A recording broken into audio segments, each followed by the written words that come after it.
There was a lot of talk tonight about the LRT. People here want to see that happen sooner than later. Ward 11 is a big ward, so there was a lot of talk about infrastructure as well, drainage problems, that type of thing. Mike Nickel, he seemed to understand that we are not necessarily only looking for another voice to go to the provincial government with, because as school boards we are very vocal with the government, but we're looking for different ideas and different ways that we can bring education or a community hub, even a school as a community hub, to the area.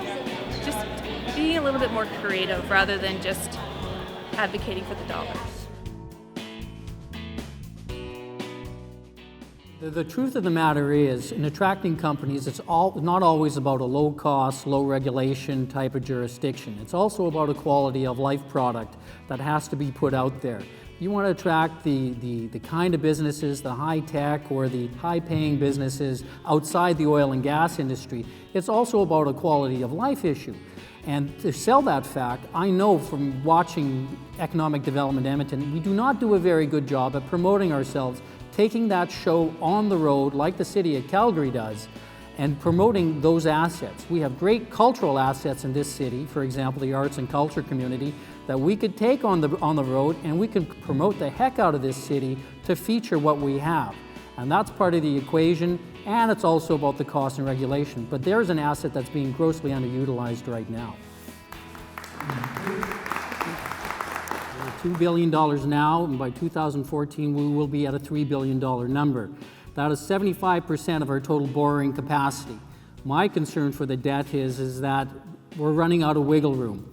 And we've tied our hands of our future councils by the size of this number that we put on the table now.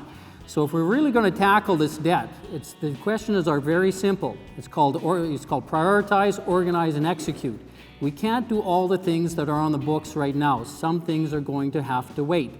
And then we can execute them and execute them well. Because the worst thing we can do right now is execute and rush into and take on more debt and have the cost overruns and problems associated therewith.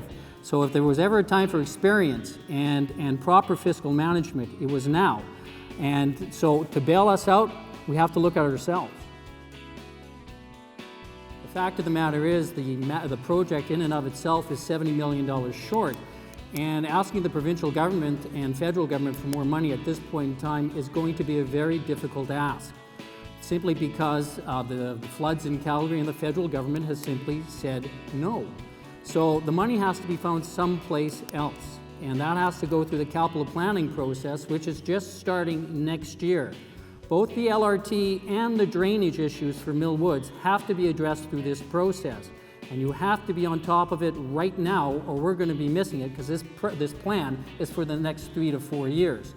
So the question was about getting more buses. That is something you can do through the budget process. But you need 7 votes to do that. So again, you have to go with a couple other councillors to find the money to do that.